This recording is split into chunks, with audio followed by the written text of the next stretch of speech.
So with that, I'm going to pass the baton to Pat Walters, who is at Relay Therapeutics and has been kind of an oracle in the field for benchmarking of data and keeping everybody honest. So Pat, I look forward to your talk, to your rant. Take it away.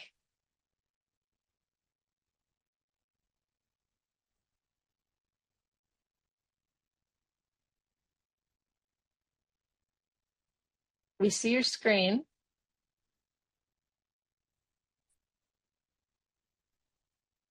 Did you lose your mouse too? I did, but okay. I think I'm good. That's something. Okay, good. You found it, and we hear you. Thank you. All right. Thanks, Romy. Thanks to the organizers. And yes, Romy, you won't be disappointed. I'm definitely going on a rant. So, yay. We'll see. This field is moving.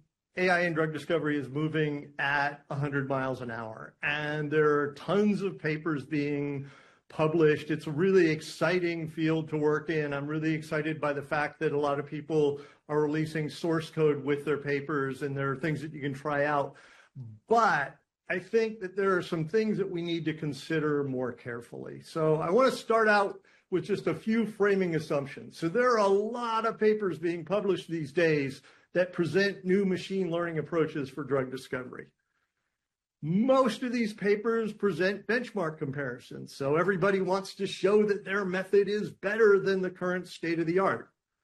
Unfortunately, most of these benchmark comparisons are performed on data sets that are really bad. And in essence, a lot of people are publishing papers showing that they can learn random labels. And hopefully I'll convince you of that. The second thing I want to convince you of is that we need to be more rigorous about statistics and the way in which we compare models. And then I'll wrap up by talking about a couple of efforts that we have going, which will hopefully fix some of these situations. So, what we want to do is get to the point where we can come up with a set of guidelines. I think we need guidelines to help authors to put together the best paper.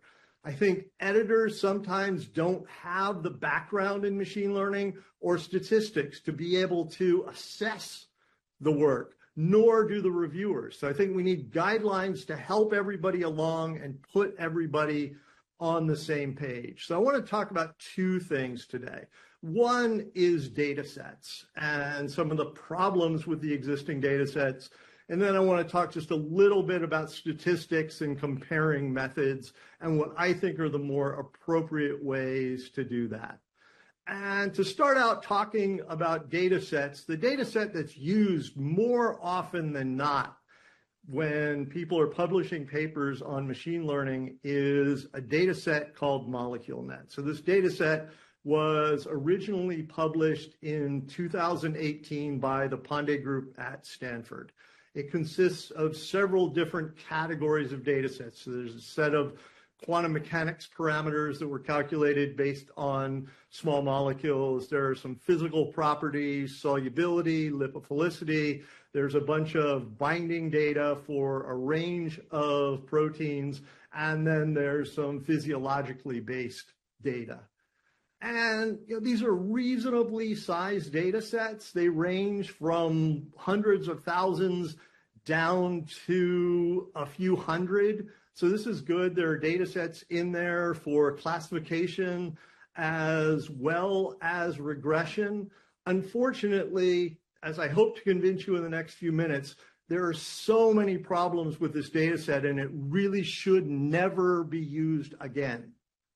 So let me just start out by pointing out some of the really simple technical difficulties in this data set. There are a lot of molecules where the chemical structures are just incorrect. So they have things that violate rules of valence. So you'll have tetravalent nitrogens that don't have charge. There's a bunch of other similar problems. And yes, you can go through and do hacks to kind of fix all this. But if we're going to use these data sets as standard benchmarks, at the very least, they should be correct.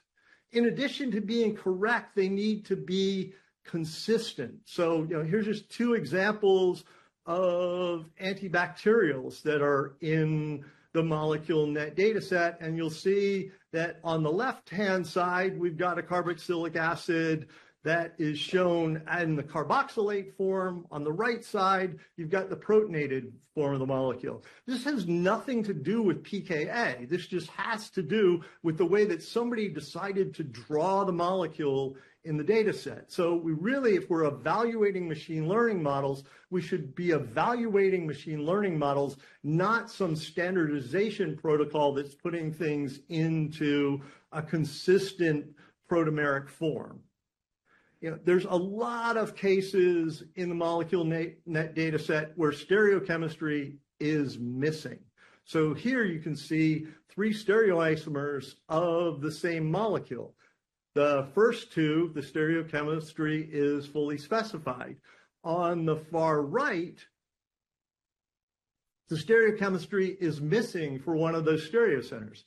Again, what does that mean? Does that mean that that center is racemic, or does it mean that somebody just forgot to put that stereocenter in? So again, data sets need to be technically correct.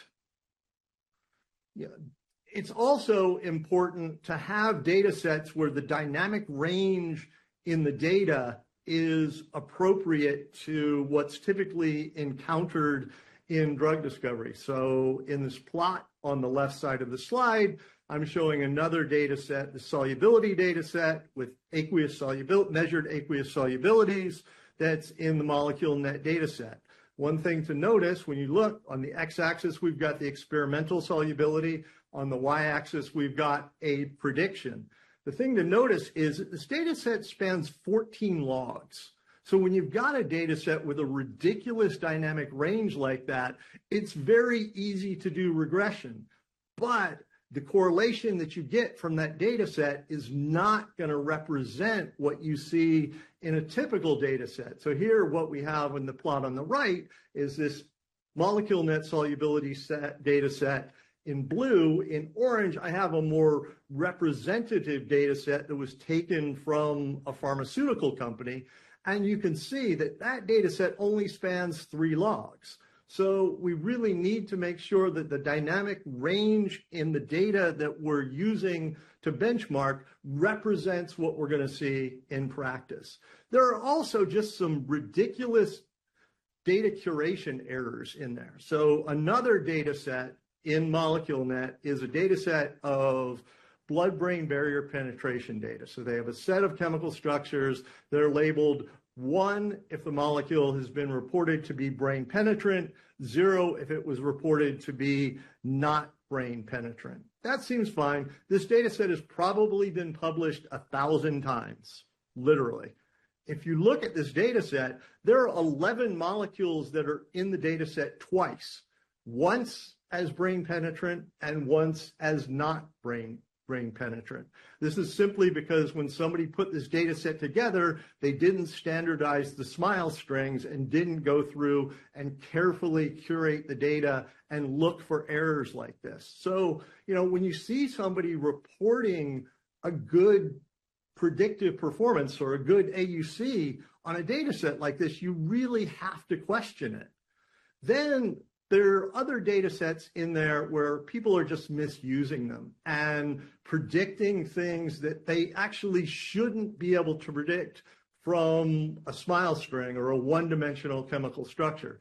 One of the prime examples of this is these quantum mechanics data sets called QM7, QM8, and QM9. So this is a set of calculated quantum chemical properties for molecules with 7, 8, and 9 atoms. These properties are conformationally dependent. One should not be able to calculate these things from a SMILE string. So, people are publishing papers where they're making predictions that are completely inappropriate.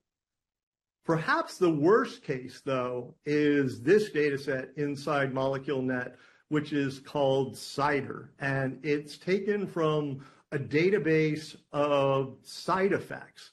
And again, These are the sorts of things that one simply should not be able to calculate from a chemical structure. So I've highlighted some of the endpoints that are in this data set. Social circumstances. How am I supposed to be able to calculate social circumstances from a chemical structure? Surgical and medical procedures. I mean, this is just nonsensical. It makes no sense. I'm not sure why people are publishing this. People seem to just be blindly making predictions without actually looking at what's inside these data sets. Finally, and it was funny because there was a paper that came out in Nature last week where they're talking about the fact that we need more data for machine learning in drug discovery. And one of the examples that they cited where they were showing how you could build a machine learning model was this particular HIV data set from MoleculeNet. Again, if you look through this data set, I would estimate that at least 80% of the molecules that are shown as being active are things like the ones that are shown in this slide. These are all assay artifacts. This is not a true positive in an assay. So we really need to be more careful about curating these data sets and making sure that we're predicting something that's meaningful. There are good data sets out there. This is a data set that was published last year by a group from Biogen. It's all reasonable endpoints. It was calculated, or all the measurements were done by the same people in the same lab under the same conditions. So there are good data sets.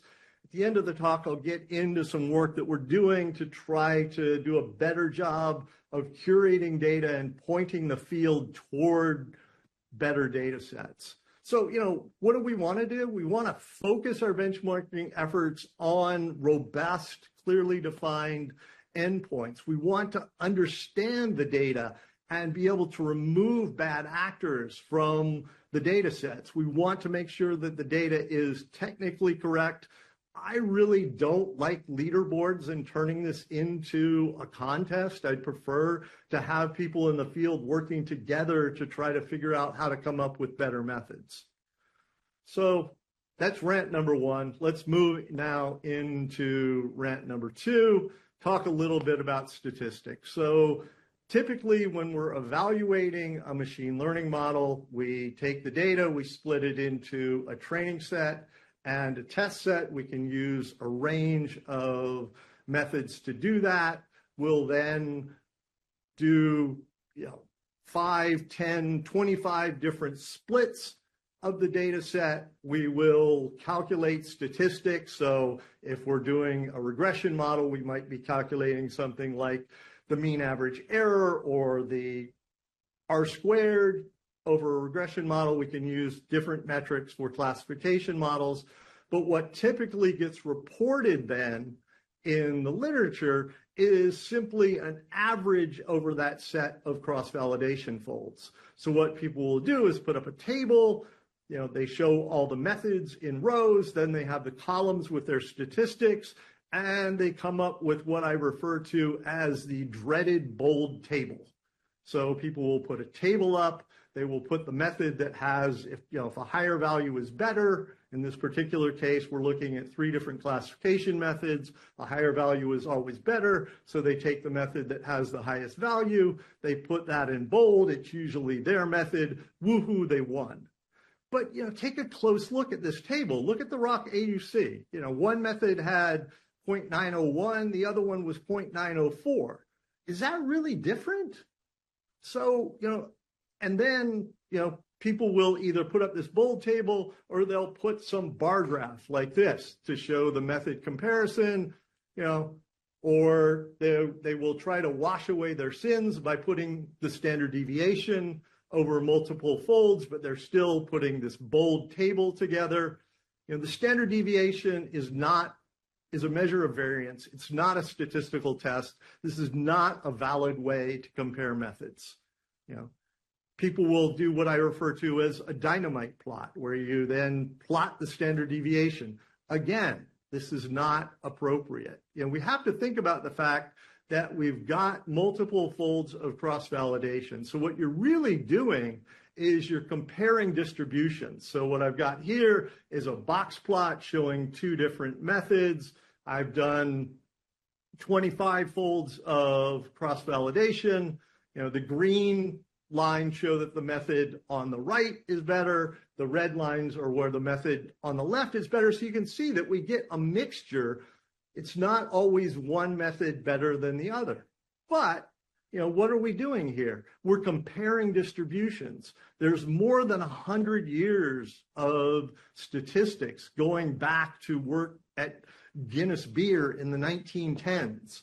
You know, there are plenty of good statistical methods for comparing distributions. It's just that our field isn't using these. So what we really need to do when we compare these methods is show a p-value, show that there is a statistically significant difference between the method, calculate something like Cohen's d, and show an effect size. You know, what I'd love to see, or I'm sorry, just take one more step back.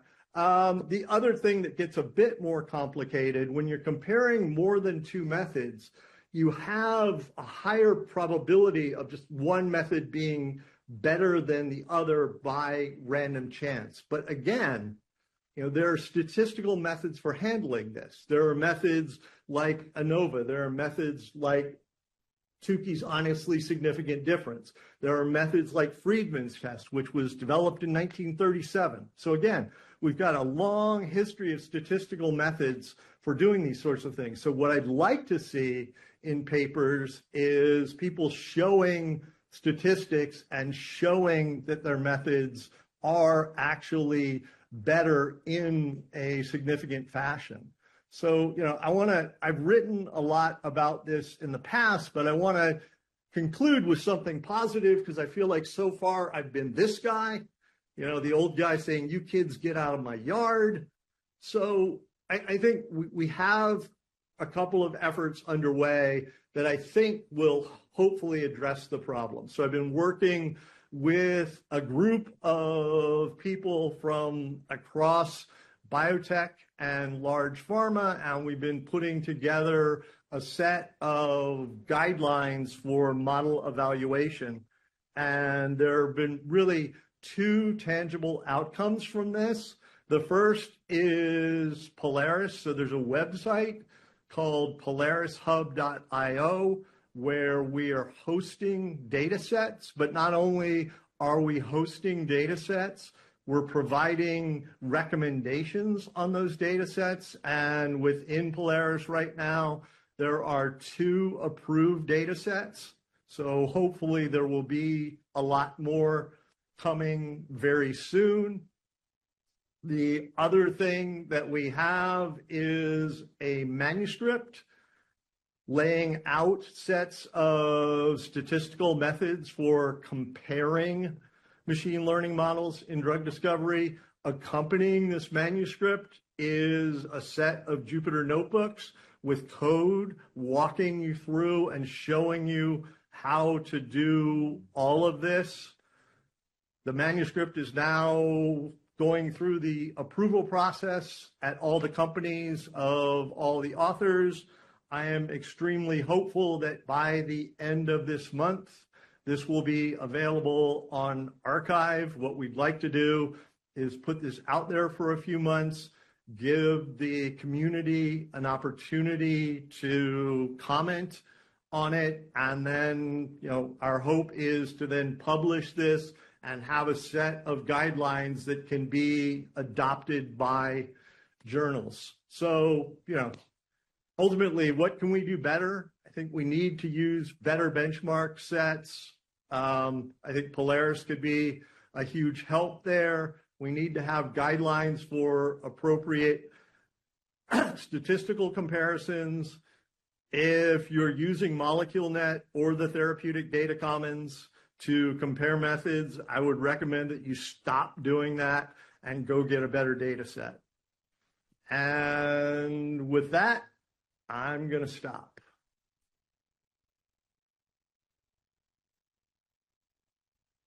That was awesome, Pat. Not too cranky. I mean, you brought it up at the end. That was really, really excellent. It was really excellent. Thank you. Thank you. Gives us a lot to talk about